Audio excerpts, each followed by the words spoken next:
Consult an advisor or conduct your own due diligence when making financial decisions. General principles discussed during this program do not constitute personal advice. This program is furnished by Dentist Advisors, a registered investment advisor.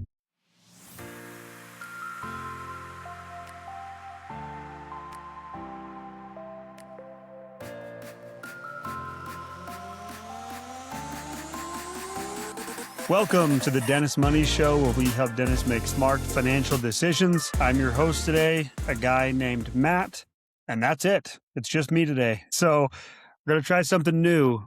We're going out on a limb here. We're going to test this out. And this has to do with 4 of my favorite movies of all time. For easily top 20. A couple of these are easily top 10. Maybe they're all top 10. I don't know. But the 4 movies are Ferris Bueller's Day Off, Fight Club, The Big Short, and Deadpool. I'm looking at it. I'm like, Ferris Bueller's for sure top 10. Fight Club, yes.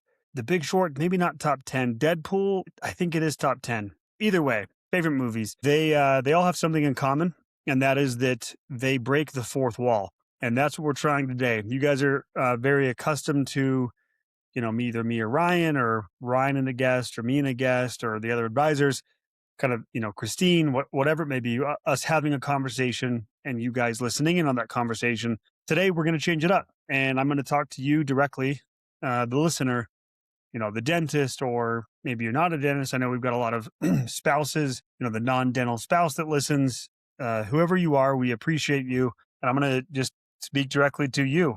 And if you hate it, we want to know. We're happy to never do this again. This might be a one and done situation. That's okay. We will we'll kill the idea if we need to, but we're giving it a shot. So today we're going to be talking about how advisors are paid, a little bit about the industry, and why it matters to you as a dentist. Before we do that, I want to hit some housekeeping. If you may already know by now, but if you don't, we're having the 3rd annual Dentist Money Summit, not in Park City this year. It's in Midway, Utah. If you don't know Midway, it's a little bit past Park City. If you're out of the state, you can basically just think of it as Park City, still up in the beautiful mountains of Utah. Actually, a better setup, to be honest, for what we're trying to accomplish, which is make the main kind of attraction be the summer in the mountains in Utah.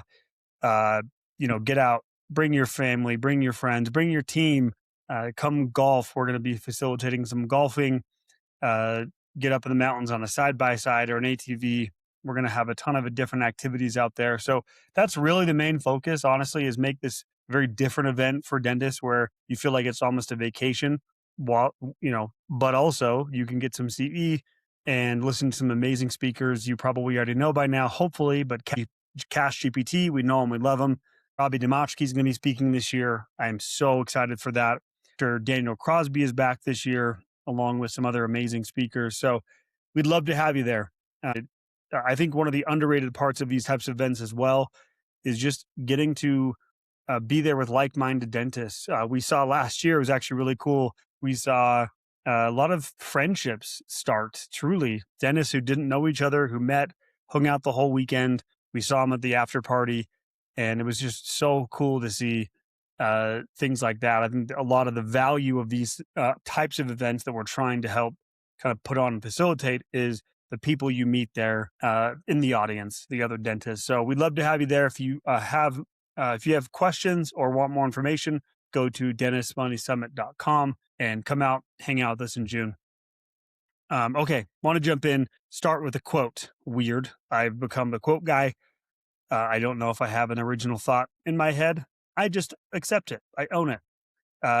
I like to share the brilliance that has come before me via quotes. And this quote from Charlie Munger is one of my favorites. That is, show me the incentive, I'll show you the outcome. And I think this kind of sets up this podcast really well. We talk about the industry, financial advising, just the power of incentives and the outcomes and the behavior that it creates. And that's really what we're talking about here when we talk about my industry, our industry, being the financial advising space.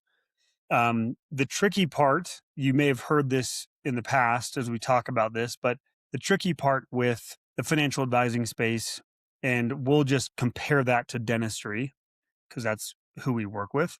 There's a lot of huge differences here. And the biggest one being the barrier to entry. And that's one of the biggest issues that I have for the financial advising space is it doesn't take a lot to call yourself an advisor. And that's a problem when there's such a massive information gap. A lot of this by design, by the way, but a massive information gap as far as like what an advisor does, how are they paid, and why does that matter? Like a lot of this is by design, but just the barrier to entry here just talk about that for a moment. If I go to a dentist, all you dentists listening, as you know, there's a pretty standard barrier to entry to earn that DDS or DMD. And patients know that. They don't know the details, but they know there's a barrier to entry. You can't just, you don't get that over a weekend. And the patient base kind of knows that. So there is I think a layer of trust there. Although, of course, like any profession, there's good and bad and everything in between. But the barrier to entry creates a level of trust overall, I think. That's not the case with the financial advising space, where the barrier to entry to call yourself an advisor at its core, the base foundational level, for someone to call themselves a financial advisor, it's a high school diploma. Nothing wrong with that. Loved high school, but high school diploma and a pretty straightforward test, not difficult to get yourself licensed at a base level to go ahead and start giving people advice on one of the most important areas of their life, which is money and wealth and investing. So that's a problem in and of itself. We at Dentist Advisors have taken strides and we put a lot of effort into raising that barrier to entry, at least for people who work with or advisors who work with us, for us. And that is that every advisor who works for us is a certified financial planner. And that is far more extensive. College degree requirement, thousands of hours of experience, years of study, and then a pretty extensive test in order to to get those credentials of being a certified financial planner professional. So we've done our best to increase that barrier to entry, but if you're out there listening and you're either working with an advisor or thinking about it at some point in the future, we highly recommend, and we think there's a lot of value there, but we also understand that it's hard because you talk to 10, 20, 30, 100 different advisors, you're going to get a lot of different answers as far as what they do, how they do it, how they're paid. It's tough compared to the dental space. So part of this discussion, or part of this podcast is to hopefully dispel at least part of this, being the incentive piece. And it's really critical to understand how advisors are paid. As you're out there exploring your options or thinking about hiring somebody, you really want to know how advisors are paid. So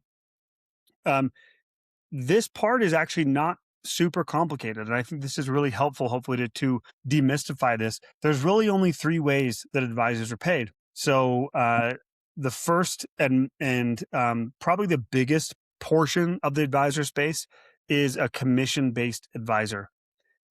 So this is, think of the insurance guy who calls themselves an advisor, but really what they do is sell you insurance products. And it's really insurance at this point. Back in the day, it used to be, more maybe investment type stuff, like stockbrokers used to be a thing. That's a kind of all, gone away. There's no more stockbrokers, Gordon Gekko, 1980s type stuff. But most commission-based advisors are almost always selling insurance. So I think it's important to understand that myself and Dentist Advisors, we are not against this structure at its core. It's inherently not a bad thing. If I go to buy a car, if I go to the dealership, which that's a whole other discussion, absolutely hate going to a car dealership, but I've done it many times to buy a car. So if you go to a car dealership, or in the dental space, right, if you go to a bank, you go to Bank of America, whoever, to get a loan for a practice purchase or an expansion project, you buy a house. There are certain areas of our life that, we know there's going to be, like, we know what that transaction looks like. And we know what it results in, which is this person helping with this transaction is going to get paid a commission. And they should. That's okay. That's how they're paid. Even insurance, I have no problem. We at Dentist Advisors advise on insurance. We don't sell it, but we advise, and we use different partners different professionals in the space to help transact that business, and they are paid a commission. That is totally fine. If you're listening, you have insurance of some kind. I have an insurance broker. You get it. Like, we all understand that there are situations where there's nothing wrong with someone getting paid a commission. Where I struggle with this in the financial advising space is the non-transparency part of it. Is that, again, using any of those examples I just said, if I go to a car dealership, or if I'm going to, if you're a dentist going to get a loan, both parties and the whole thing is pretty transparent. Like, we know what's happening. In this case of someone calling themselves an advisor, claiming that they're doing planning, using a lot of buzzwords, but in reality, at the end of the day, they're selling you a commission-based product. And I can't even tell you how many dentists I've talked to who've had this experience, who have then come to us who've had the experience of, like, I thought I was getting this, but really what I got was that, which that being they sold me a whole life policy and I never saw them again, never talked to them again. And I thought I was getting planning, but that's not really what I got. We get that type of story comes to us. I can't even tell you how many times every single year. And so that's where I struggle with this. And it's not, by the way, it's not the people either. I've got no problem with, for the most part, the people. They're not bad people who are in this kind of category. It's the incentive structure. If you're paid to sell an insurance product, that insurance product is going to be the thing they sell you. And so that's where we struggle.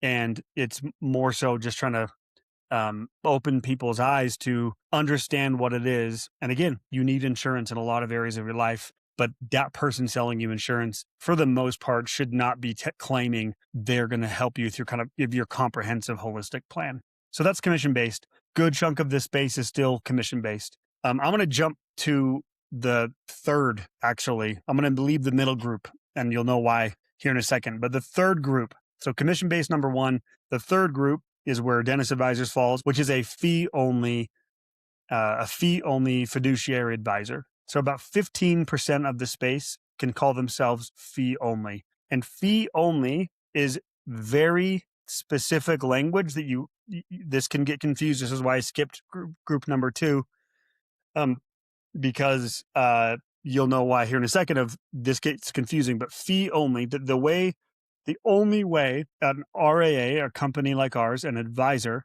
can call themselves fee only is if they accept no commissions, they sell no products, and they take no kickbacks. That legally is the governing body who governs our space. That is the actual legal language to actually call yourself legally a fiduciary, a fee-only fiduciary. You cannot sell products and you cannot take kickbacks. You might hear that and say, well, duh, like that seems obvious. Are advisors taking kickbacks? The answer to that is absolutely they are. And you never really know because, again, it's non-transparent a lot of times, again, by design. But a good example of this is in the dental space, an advisor helps you with a loan. Lending is really big because banks will do this.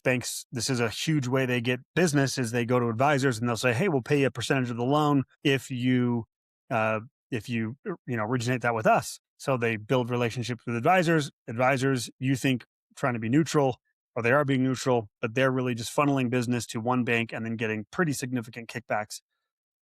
Same thing with insurance. Even if they don't sell insurance, sometimes they have those relationships with these groups. But a fee-only advisor, a fiduciary fee-only advisor, can only be paid directly from their client. And there's a couple ways that they can do that. The most common is assets under management. Dentist Advisors has a fee structure like this. The other is planning fees. Some do a mix and match. Some do just one or the other. Either way, you are paying directly for those services, and you are not, or that advisor who's in the fee only camp is not being paid in any other way. So it's the most, in our opinion, the most transparent way to do it. Even though, like us and a lot of advisors out there are going to give you comprehensive advice on things like insurance or lending or whatever it may be, we and advisors in this camp are not getting paid for that. So although it's not perfect, it's not saying there are zero conflicts of interest. I think in any business relationship, there's always going to be some inherent level of conflict of interest, depending on how you define that.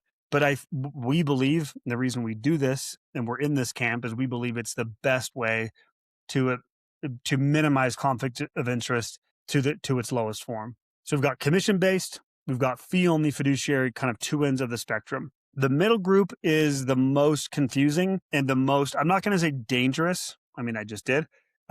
It's the most concerning and the one you've got to be the most aware of. This is the world I lived in. I worked for Fidelity Investments for 5 years before joining Dennis Advisors. This was the camp I fell in. And a lot of these big companies, a Fidelity or Schwab or groups like that, their advisors are going to fit into this camp, and it's called duly registered. And what this means is these advisors can have their foot both in the commission-based camp and in the fee-only camp. So, and there was specific language that we used at Fidelity, and all these groups do it, where you have to, before you, as they called it at Fidelity, switch your hat. So I'm putting on my fee-only hat now, and I'm taking that hat off. Now I'm putting on my commission hat so I can sell you an annuity. I had to say certain things so I could check the box of compliance to say, I am now in the commission camp. I am now in the fee-only camp. So in this group, this is where it gets confusing compared to what I said earlier about the fee only. They'll call themselves fee based. And I can't tell you how many times I've had a dentist confuse these two, like, oh yeah, you're fee based. And I'm like, no, that's very specific. It's tough. Again, by design, this gets really confusing and opaque. But if they're saying they're fee based, they're using that language to try to confuse you with the third camp of fee only. But fee based is not the same thing. It means they can charge you fees, and they can also sell you products. So that can get confusing. So those are the three ways: commission-based, selling you products, a fee-only, fiduciary advisor, only getting paid directly from you, no kickbacks, no commissions. And then there's a duly registered that can kind of do both. They can sell commission-based products, and they can charge you, let's say, assets under management fees. So that's really it. That's the three ways that they're paid. So hopefully that helps kind of demystify some of this. So the question now is like, why does this matter? I think it comes back to this quote, Charlie Munger quote of, show me the incentive, I'll show you the outcome. And I think it matters because at the very least, you want to know what you're paying for, why. I think it's always, if you're going to hire an advisor, and we have this on the website of 10 questions to ask you before hiring an advisor, but a big one is, how are you paid? And you just want to understand where their incentives lie. And it doesn't mean that the biggest thing is just transparency, just understanding where are you incentivized? Am I okay with that or am I not? And then make an informed decision. So our goal always with our content, everything we do with this type of topic or any others that we do, is just to close that information gap as much as possible for you, so you're empowered to make good decisions. And this is a big part of that. So the last part of this that I want to hit, so the whole first part of this is talking about like how advisors are paid. Why does that matter? The other part of this is, what are you actually getting? So there's one thing to understand how people are paid, but even within, let's say, the fee only space. So 15% of the industry roughly is in the fee only space where Dennis Advisors is in, but also so the pay structure is very similar. But it's like, again, what are you getting for that? So I talked to a dentist recently, not a client. She was calling us she had a consultation. Later in career dentist, her and her husband actually were both dentists. And we had a consultation, and she was telling me her situation, and she was asking me a lot of questions around her business. She had some big decisions coming up around her building, what to do with it, exiting, just a lot of these kind of big questions. And so we're going through her situation, and I'm kind of just asking her questions, understanding more what was going on in her life. And then she says, oh, I'm working with, and I won't name the company, but she says, I've been working with very, very big RIA, very well known. They're a fee only firm, much bigger than Dennis Advisors, huge. And she says, I've been working with them for years. I said, oh, and we've been talking for up to this point, 25 minutes. And that confused me. I was like, so I responded with, okay, what does your advisor think of these things that you've brought up to me? And she said, oh, I don't think he can really help me with this. I've tried, and it just isn't what he does. That shocked me because I know this firm really well, and they're fee-only firm. They're not exactly, cheap. And I was just very confused at, again, you take, let's say this group and us, dentist advisors are group A, company A, company B, you may be paying the same or slightly more, slightly less, whatever. And I think a lot of dentists and people in general, but dentists specifically, focus a lot on just the price. Like what are you charging versus this company without necessarily thinking, even though they understand it theoretically, like, yeah, of course, get what you pay for, whatever. But I don't know if their actions often line up with the fact that they're paying the same, but they're not getting what they actually need and want out of this relationship.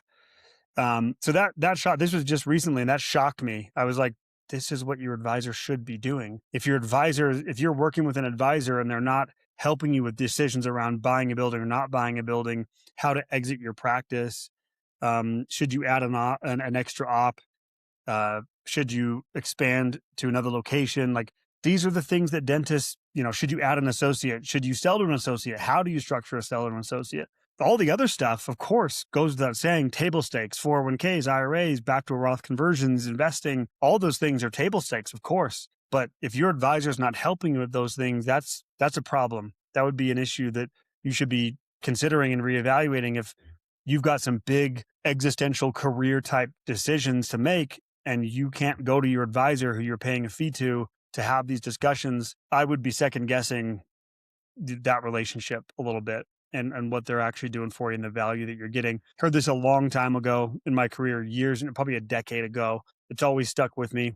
It resonated with me. I don't know if it resonates with you, but this idea that price only matters in the absence of value. So I think that's another way of saying is, again, you get what you pay for. And there's two parts of the equation. Fee structure, how people are paid matters. The incentive structure matters, but what you're getting out of that relationship and for that fee matters almost even, I'd say matters more.